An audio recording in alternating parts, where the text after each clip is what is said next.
The spatial reality of the first island chain is defined by geography.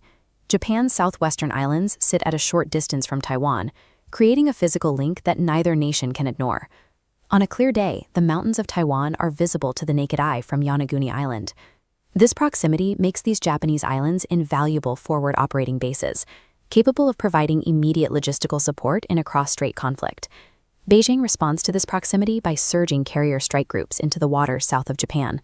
By maintaining a constant naval presence, China intends to project enough power to dissuade Tokyo from intervening in Taiwan's defense. Geography has placed Japan directly in the crosshairs of China's regional strategy.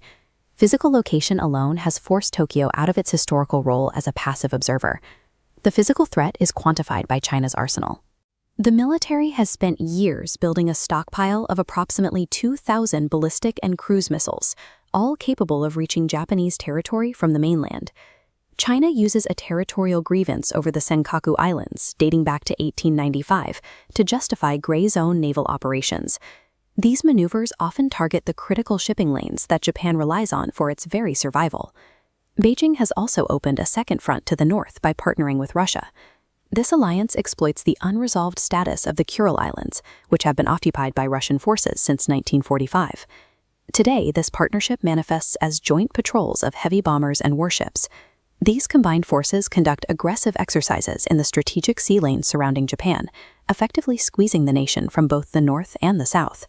This two-front military encirclement challenges U.S. influence and threatens the security of the Pacific's busiest trade routes. By leveraging both modern missiles and historical wounds, China and Russia are testing the limits of regional stability. The United States has responded by deploying new hardware to Kanoya Air Base in southern Japan, more than 10,000 kilometers from Washington. This arrival of the Typhoon Intermediate-Range Missile System provides a direct land-based counter to China's growing naval dominance in the East China Sea. The Typhoon's effectiveness relies on deception. Its launchers are housed in modules built to look exactly like standard commercial shipping containers carried on ordinary trucks. This design makes the system nearly impossible for Chinese satellites to track. When mixed with civilian cargo traffic, these lethal weapons become indistinguishable from everyday commercial logistics. By making its strike force invisible, the U.S. removes China's ability to plan a preemptive strike. Beijing cannot destroy a retaliatory threat that it cannot distinguish from a civilian truck.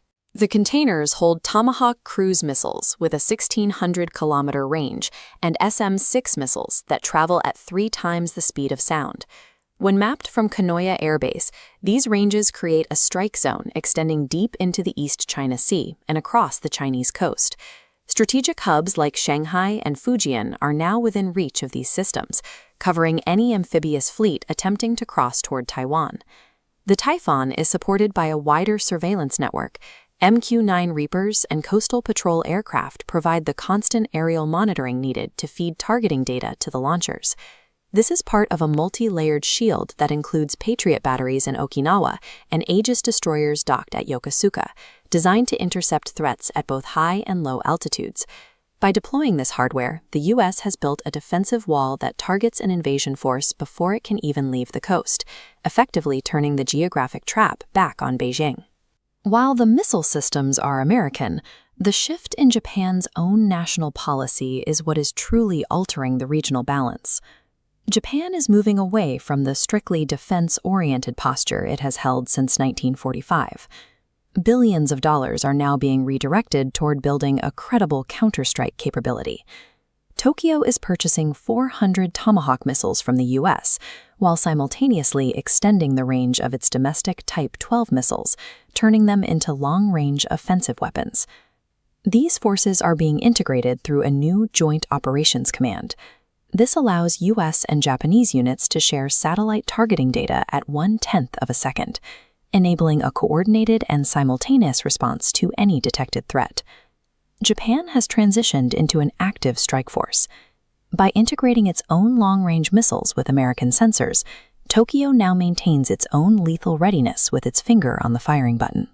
China's attempt to isolate Japan through gray zone pressure has resulted in the opposite outcome, an unyielding military alliance between Tokyo and Washington.